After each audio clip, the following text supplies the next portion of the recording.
Welcome back to Core EM. I'm Brian Gilberti, and today we're in the studio with Dr. Jonathan Elmer, who is Associate Professor of Emergency Medicine, Critical Care, and Neurology at the University of Pittsburgh. And we are dissecting the first 60 minutes of post-ROSC care, where those minor decisions snowball into major outcomes. Now, Dr. Elmer's research focuses on optimizing post-ROSC care and precision medicine, so he's really the best person to have in the studio with us to help tackle this topic. So, Dr. Elmer, thanks for being here with us. It's a pleasure to be here with you. Thanks for having me. So let's start with the why here. Why is that first hour, and specifically the first 10 minutes, such a critical window? And what are the high-yield moves to prevent rearrest? And what busy work can potentially wait for later on in the resus? So that's a great question. Again, to be clear, we're talking about patients who have had a cardiac arrest. So you're already enriching your population for some of the sickest patients who we see in emergency medicine. All of these patients have died already. They've all been resuscitated. And, your question is predicated on the idea that now we have return of spontaneous circulation. And so if you put yourself in the position of that patient, first of all, something catastrophic has happened that has caused them to lose circulation. They've had a period of blunt thoracic trauma, which we call CPR. They may or may not have been defibrillated. They've gotten unholy doses of catecholamines as code dose epi to try to get their heart going again. It's fairly blunt instruments that we do to try to restart the heart, right? It's not anywhere near the usual sort of titrated care of dose adjusted and carefully nuanced or managed precision medicine. So we treat everyone about the same way. We beat at them, we break their ribs, we give them a high dose of epinephrine, we get their heart back. And now you're dealing with a couple things. One thing you're dealing with is whatever the catastrophe was that caused them to have a cardiac arrest. And I would posit that in most cases, CPR and epinephrine do not reverse that. So there's something bad that's still ongoing. You're dealing with the physical trauma. You're dealing with the milieu of an enormous super-physiologic dose of epinephrine. And all of that can cause very rapid problems. So if you look at the literature, both pre-hospital and in the emergency department, the rate of rearrest within the first minutes of ROSC is upwards of 30% in some cohorts. The rate of profound shock and hypotension is upwards of 2/3 in some cohorts. So it's most of our patients will rebound and become very sick. And if you think about what we've laid out already, the reasons for that are probably pretty obvious to most of the listeners. So sometimes it's the massive PE that caused the arrest. CPR doesn't usually effectively make that go away. Or the hemorrhagic shock that caused the arrest. Epinephrine and chest compressions don't make that go away. Sometimes it's the pneumothorax or the liver laceration that the CPR has caused. Sometimes it's just the acidosis and metabolic disarray that pulselessness causes, and the epinephrine starts to wear off over the first couple of minutes, and there's this predictable, most of your listeners will have seen this multiple times in practice, response where the patient seems stable, they seem stable, and now suddenly it's 3 minutes after the epinephrine wore off, and suddenly the patient is profoundly hypotensive, and you're watching the blood pressure drop or the heart rate drop or the end tidal CO2 drop, and you can sort of see this coming. So you asked, I think, partly why is this an important period, and partly what should we do about it? It's an important period because, I think, for obvious reasons, if nearly half of your patients will become profoundly unstable or die again within 5 or 10 minutes. That's a big deal. We want to prevent that. Partly it is an opportunity as well for really well-organized care. So if we think about these things systematically, if we prepare for them, then we can prevent that rearrest, we can stabilize the patient, we can improve their outcome and bridge them through into the recovery process. So you asked, what are the key steps and what's the busy work? Some of the key steps, I think, go without saying, the sorts of things that happen in any emergency department patient who rolls into one of our bays, like hooking them up to a telemetry monitor so you can see what their rhythm is, checking their vital signs, that sort of bread and butter stuff. And all of that it's important. It's certainly not busy work, but it's stuff that we typically delegate to our nursing staff or our techs or however your department is structured. Vascular access, super important. Your listeners probably know there's been some trials, at least intra-arrest, of intravenous versus intraosseous access, which have showed no big difference. There's some sort of secondary outcomes that might vary a little bit. We tend to think that that applies to the early post-arrest period also. So I'll ask my nurses to try for, like a minute, maybe 2 minutes to get an IV or two in and draw labs, but we progress pretty quickly to placing an IO. Again, well within the first 5 minutes. And again, I think that's a task which is typically delegated to someone who's not a physician. Maybe the IO, depending on the setting, a physician does, especially if we have trainees who have never done them before, but it doesn't take any particular expertise. Anyone can put an IO in. So there's the bundle of monitoring that has to happen. There's vascular access that has to happen. And then there's sort of the preparing for the predictable deterioration. And once you have vascular access, that typically means having a bolus dose pressor and a syringe that you can push. And, I don't personally think it matters a whole lot what you have. Some departments stock phenylephrine, some departments stock dilute epinephrine. You can take a little bit of norepinephrine off of an IV drip bag and just dilute it out a little bit and push it until it works. These are medicines that we typically, are pushing slowly out of a syringe, watching for the physiologic effect, and then titrating that way as opposed to trying to memorize some dose or some concentration. I think it's pretty low stakes. Vasopressin also works, although I think that's less commonly available in the emergency department these days, at least in my department. Then the last thing that I think is really important personally, pure anecdote, I have no evidence or trial to back this up, but I make our trainees put in an arterial line within the first 5 minutes of ROSC. Everything else we've talked about can be delegated to someone else that is not a physician task. The ART line is incredibly valuable both for detection of cardiac arrest and for titration of the vasoactive agents through that early hemodynamic instability. So there's very few procedures anymore that I advocate that our trainees learn how to do blind, but a femoral arterial line is one of them, and it's because really, truly, it should be like a 2-minute procedure. You open up the kit, you throw on a pair of sterile gloves, you scrub around a little bit, you poke, you hit the vessel, you put the cannula in, and you're done. And it's one of maybe 2 or 3 procedures that we do in emergency medicine that I actually think are really, truly time sensitive, really straightforward once you get good at them, and invaluable in terms of managing things. I won't let them exchange out a supraglottic airway, manage things, take trips out of the ED bay to go get CT scans, have them step out for a minute so that portable x-ray can come in and get a chest x-ray. All of that stuff, I wouldn't necessarily call it busy work, but it's stuff that can wait 10, 15, 20 minutes. Getting a patient adequately monitored so that you can titrate care and stabilize them, that's really like a 3 to 5 minute benchmark to do it right. And it takes some practice, but it is entirely feasible and doable. And all of our trainees, you put in the reps, you do it 20, 30, 40 times, and it becomes a procedure that's really quite safe, effective, and straightforward just to do quick by landmarks. You get it in, you get your patient monitored, and you're good to go. Perfect. A clear roadmap for stabilization. And once we've stabilized the patient, how do we shift gears to diagnosis? And I was hoping you could walk us through your framework for uncovering the cause of the arrest, and how do we do all that gumshoe work when we put on our detective hats? Yeah, so now I think we're moving beyond the first 5 to 10 minutes of prepare for catastrophe and stabilize. And now we're transitioning into that 10 to 30, 10 to 40 minute mark. And as you and your listeners know well, cardiac arrest is a little bit challenging because it is the final common pathway of almost anything catastrophic that can happen to our patients.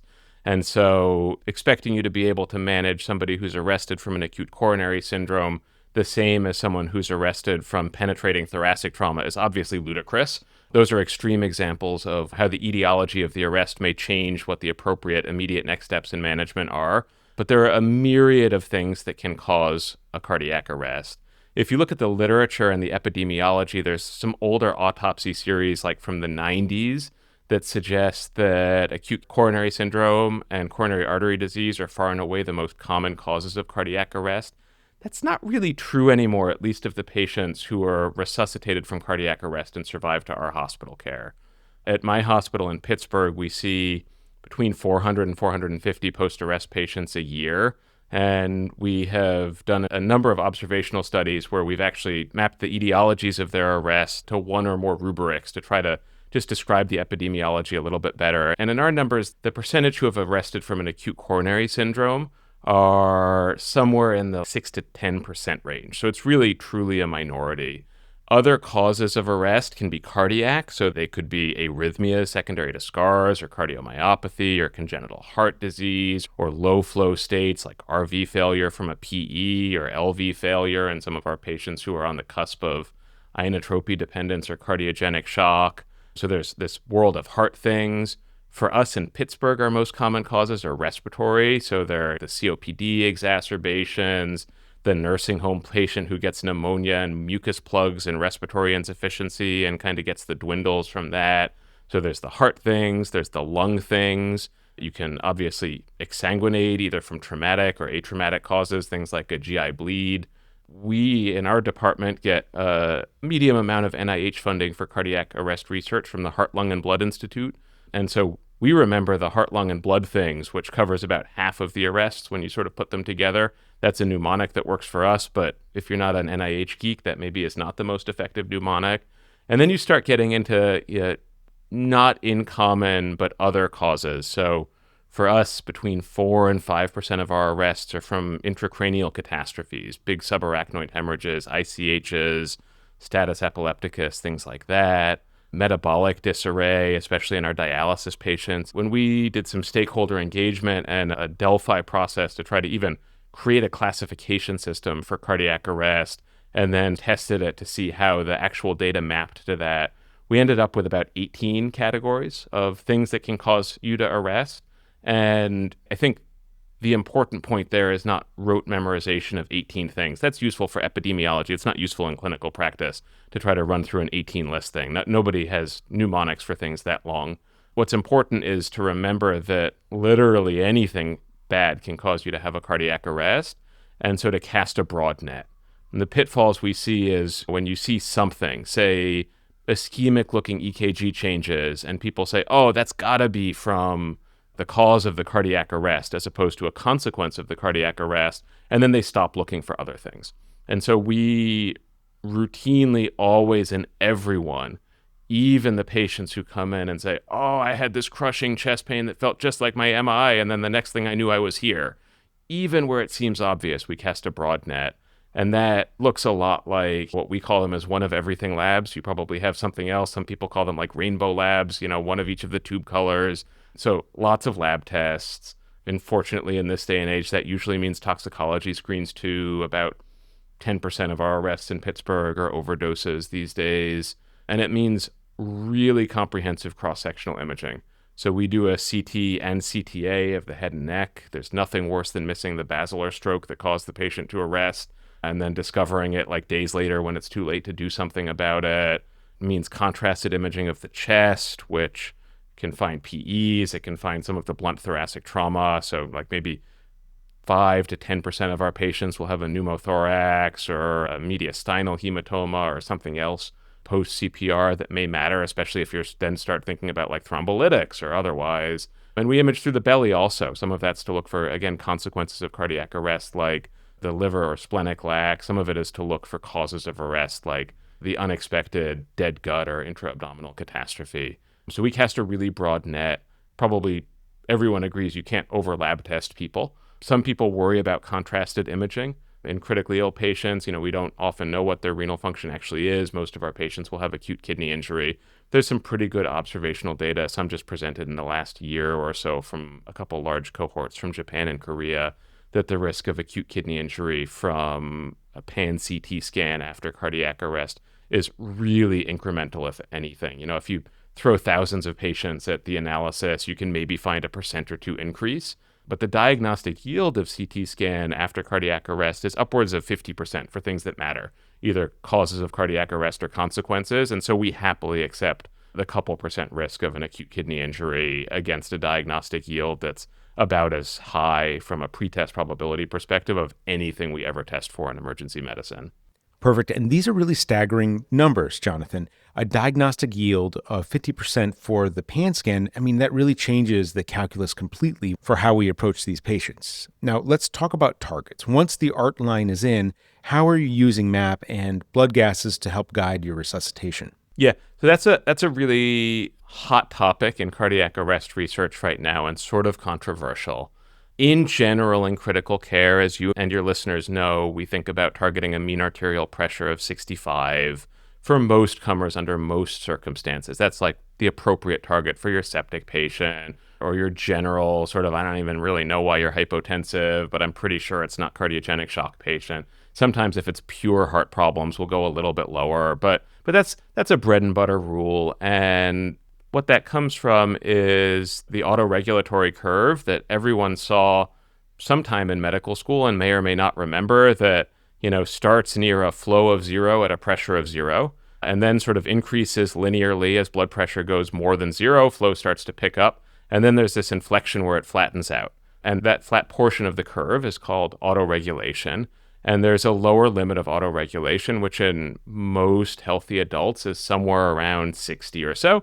And so we target 65 to be within that sort of autoregulatory space and assume that our patients are probably perfusing their organs adequately. Because ultimately, at the end of the day, we don't really care about blood pressure. We care about blood flow and oxygen delivery to end organs. We just can't measure that well, so we use blood pressure as a proxy of flow. In patients with acute brain injuries, and this is cardiac arrest, incidentally, it's also things like traumatic brain injury or subarachnoid hemorrhage or things like that. The lower limit of autoregulation, in other words, the mean arterial pressure that is necessary to maintain adequate flow and to autoregulate, is shifted pretty far to the right. And there's been a number of studies after cardiac arrest that have looked at that, and the different methods find slightly different numbers, but overall, that number is somewhere between a map of 110 and 120. Now, you might ask, is that actually like a reversible, treatable thing? Should we be targeting this? Or is this just another one of those things in medicine where sicker patients have worse numbers? And maybe it's actually just a marker of like the dying patient. Physiology goes haywire, these patients are really sick. And the important point is that shift in the lower limit of autoregulation occurs both in people who go on to die, but it also occurs in those who go on to recover and wake up. And it lasts for a couple of days. So this has led to a couple randomized controlled trials. The most recent came out just a couple of years ago, was called the BOX trial, which has actually compared lower versus higher blood pressure for patients resuscitated from cardiac arrest. And the take home of those trials is that they found no difference between lower and higher blood pressure. How you interpret those results, I think, is a little nuanced. I think one question, and we can come back and do a separate podcast about why I don't think that clinical trials answer questions in critical care, but there are problems with the whole framework of an RCT that are probably beyond the scope of this conversation. But if you look at the BOX trial specifically, separate from the issues with clinical trials, that two things are really important to consider. One is the patients that they randomized. This was a study primarily in Denmark. Denmark has really healthy, fit, good-looking, 6'5", blonde-haired, blue-eyed, fish-eating Nordic gods and goddesses. And they also have a nationalized healthcare system. They have really good preventive medicine. They're a tiny country, so they have incredibly short pre-hospital times. They're kind to each other, so everyone does layperson CPR. And if you look at the epidemiology of their cohort, it was almost all shockable rhythms, which have a better prognosis. Almost everyone got layperson CPR. Their response times were short. And 70% of patients in that trial were back at work and completely independent within a couple months of their cardiac arrest. That looks nothing like our cohorts here in North America. A minority of our rhythms are shockable. In Pittsburgh, most of my patients don't get layperson CPR. Our response times are longer. And for us, if you're a comatose survivor of cardiac arrest, it's like 20, 30% are back independent a few months later. Far from zero, but also far from 70. So I think one question that we have is, did the BOX trial enroll patients who look like our patients? Were they sick enough? And if you talk to the investigators, and we go to these meetings and we chat, I think the general consensus is their patients look different. They may have answered a question that's very relevant for European cohorts, but I'm not sure that those data generalize to the US. We have all this physiologic data that suggests that actually lower and higher blood pressures may not be equivalent.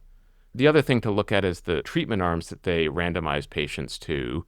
They used sort of a clever trick, and they tweaked the monitor to either add 7 or subtract 7 from the blood pressure that it displayed. So it was blinded, The clinicians didn't know how the monitor was tweaked, and the clinicians were told, target a MAP of 70. And they were really pretty good at targeting a MAP of 70. And so what that meant is that half of the patients had a MAP of 63, and half of the patients had a MAP of 77. Now, you could quibble that maybe they should have had a bigger separation between the two arms, but I think it would be difficult to randomize patients to, say, a MAP of 50 and a MAP of 90. Might have seen a difference between the groups, but everyone gets squeamish much below 65. So I think 63 was probably as far as they could push it with this method. But I told you before that for a lot of patients, the lower limit of autoregulation is up like 100, 110, 120. And so it's also possible, separate from the separation between the arms, they were really actually just randomizing those sicker patients who look like ours to two different strategies of brain hypoperfusion. And, that maybe both of those treatments were not the right target and we should aim higher. Now, there's a flip side, and I'm not advocating that we should drive everyone's blood pressure up to 120 as a MAP, because these patients are in sick, most of them are in shock, and vasopressors have consequences. They don't make normal flow and perfusion.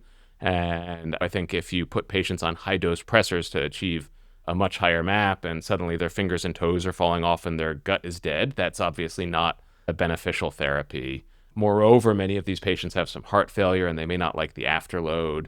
So I personally still target a MAP somewhere in the 80s for most of these patients. We individualize that a little bit if the patient seems to have a really sick heart or lighter brain injury. Maybe a lower MAP is adequate. If the patient is making themselves hypertensive, like a stroke patient does, we'll typically just let them do it and not drive it down, because we think that if their brain is asking for more blood pressure to drive perfusion, physiologically asking, that is, then we should let them do that.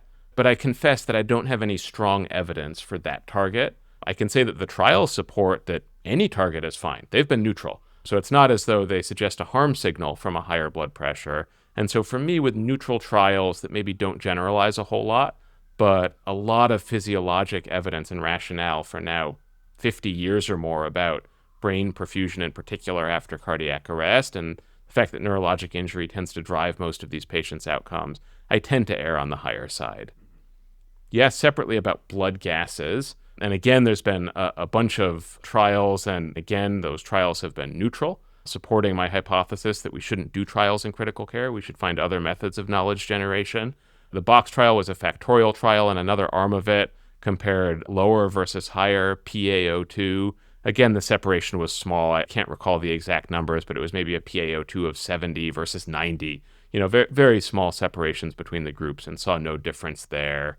CO2 is a cerebral vasodilator, and there was a trial called the TAME trial, separate from box, that occurred around the same time, that compared normal PaCO2 to slightly higher in the 50-55 range and found no difference. For me, I aim a little higher for PaCO2, not because I think that patients need it, but because there's very clear harm signal from hyperventilation. If you take the PaCO2 from 40 to 20 in a normal adult, you cut their cerebral blood flow in half, at least for the first hours. And although the TAME trial in a clinical trial setting accomplished beautiful control, you look and it was like 52, 53, 51, 52 for a patient. Like they'd locked it in beautifully. My hospital is a lot messier in clinical practice. And if I say target a CO2 of 40, half the time I come back and it's 28 the next morning. And if I say target a CO2 of 50 or 55, no one's hurt by that hypercarbia, but the incidence of accidental hyperventilation goes way down because you give people a different number than they're used to looking at. They sort of lock in on it. So I do it not because I think that there's any great physiologic benefit to it. I think there's some theoretical reasons why we might think that a little bit of additional cerebral blood flow could be good, especially if the pressure is not adequate to hit that lower limit of autoregulation. But the biggest reason why I do it is actually just to trick people into not accidentally hurting the patient. Okay, very good. Now, let's pivot to the human element for this. How do you handle family presence and communication during the arrest and in that immediate post-ROSC period? Yeah, another great question. We did an NIH-funded workshop a few years back that actually engaged a lot of family members and stakeholders of patients who had a cardiac arrest or a traumatic brain injury. They decided that we were going to put those two together, but I think it sort of makes sense under the umbrella of an acute severe brain injury. And one of the most consistent messages we heard from anyone who was involved is that sitting out in a little dark windowless room waiting for the doctor to come talk to you when you know something catastrophic has happened sucks. And I think we know that all intuitively, and that is counterbalanced by the acuity of the situation, by the number of things that need to happen, and our, I think, legitimate desire to stabilize patients and control the room, which can get very chaotic very fast, especially with all of the management priorities we talked about. My personal practice is to send someone out to update family like immediately upon their arrival, so they're not sitting there, and at least tell them your loved one is alive, they're very sick right now, the doctors are stabilizing, they'll be out as soon as we can, or we'll get you back. But I also try to get them back to the room really, really quickly. Your listeners probably know, especially from the pediatric literature, but also in the adult literature, that family presence during CPR itself has profound beneficial effects. It cuts in half the rate of anxiety, PTSD, depression. Family interference in resuscitation really doesn't happen hardly at all. Extenuating circumstances maybe, but really in practice, very rare. So if you can improve the family's outcome and not cause any problems, it's worth doing. I sort of extend that literature a little bit to that early post-arrest period and try to get them back while we're working. Folks are bustling around the room. They can hold their loved one's hand. They can give them a kiss. They can talk to them. And families in general really appreciate that and will work with you to be helpful. So if you tell them, I got to put a big IV and a big vein, we do this sterilely, I need you to wear this little cap and mask while I do this, they don't mind. Probably best practice to give them a chair or something so that if they get woozy at blood, they don't fall over and make an unnecessary another patient for you. But in general, we bring patients' families back very quickly. We allow them to witness our resuscitative efforts, both CPR, but also that sort of early resuscitation. And we try to keep them engaged and present and then chat with them, because putting in a central line requires maybe 90% of your hands, but only 50% of your brain. You can talk to someone while you're doing it. We all talk amongst ourselves anyways while we're doing procedures like that. So you talk to the family, you tell them what you're doing, you answer the questions. It actually sort of streamlines your workflow a little bit and can be more efficient. The other thing that I think is really important for families early on, they have a lot of questions. And the two questions that they have are, why did this happen? And how will my loved one do? And then there's 30 different flavors and varieties of that. And the answer to why did this happen, if you think back to the many, many, many, many, many things that can cause a cardiac arrest, is typically, I don't know yet.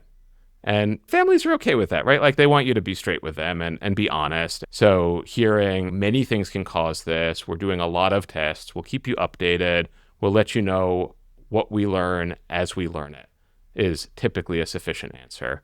And then the other question that they have, as I said, is, well, how is my loved one going to do about this? And sometimes they don't even know that they have that question. It's all just sort of jumbled in a bunch of other questions. And you have to step back and say, I think what you're asking is how are things going to go from this event? And the answer then also is almost universally, I don't know. If you step back and think about what this patient has been through, they've just been dead for a little while. Something bad has happened, and we don't typically know how reversible that bad thing will be under most circumstances. Most patients resuscitated from cardiac arrest are initially comatose. And not to get too into the weeds of physiology, but if you think back to how the brain works, there's these pumps that send sodium one way and potassium other ways, and they use a lot of ATP, and then things depolarize and the ions go, and there's neurotransmitters and all that jazz. When the brain doesn't get oxygen, it doesn't make energy, it doesn't make ATP, those pumps all fail, and every neuron in the brain depolarizes at once. It's called anoxic depolarization. And they dump all their neurotransmitters, and then there's no new oxygen, so they never repolarize. And that happens after about 2-ish minutes of cardiac arrest. And that is why if you shock someone and revive them after 30 seconds, they say, ow, what happened? But if you shock someone and revive them after 5 minutes, they don't wake up and they don't say, ow. That's that anoxic depolarization. So every nerve cell in their brain has failed. And so when we look at it, patients neurologically and physiologically, they all look terrible after more than a trivial cardiac arrest. They won't have a pupillary light reflex. They won't have other brainstem reflexes. They won't be moving around. Many of them will regain those in the minutes, hours, or days after resuscitation. And so what we see clinically almost always looks bleak prognostically in the first minutes or hours after cardiac arrest, but often gets better with time. And we just don't have tools or tests or other tricks up our sleeve to differentiate a brain that's just kind of stunned and not doing what it should be for now, but will get better, from a brain that is just catastrophically injured and will never recover. And so, families will keep asking, and they really, really, really want to know. I think maybe like in a quarter or third of cases, I'll say to them point blank, like, I'll make something up if you want me to make it up, but like, I got to be honest with you, I am completely making up the answer if you want one. And then they'll kind of say like, well, I don't want that. I don't want you to make up an answer. And it, sometimes have to say it a few different ways. But again, to circle back to your initial question, family presence, hugely helpful as much as possible under almost all circumstances, really helps, including during procedures and acute resuscitation portions of that patient's encounter. I'm a big believer in it. And in terms of the communication, those questions, why did this happen? I don't know, but we're looking. And how will my loved one do? I don't know. It's too soon to tell. There is nothing I can do that will answer that question. And then sort of framing it for families, like basically in this period, no news is good news. Only bad things can happen. It's not like good news necessarily to find the cause of the arrest. It's news, but it's not like good news. It answers a question, but we still have to deal with it. And the only things that can come up really early on are bad. The patient can deteriorate or arrest again. We could find the signs of a problem that I just can't fix. And if there's no news, you come back tomorrow and I say everything's still the same, still don't know why this happened, still don't know if they're going to get better. That's like what you hope for. That's what you want early on, because when people do recover, it's slower than hours after the cardiac arrest.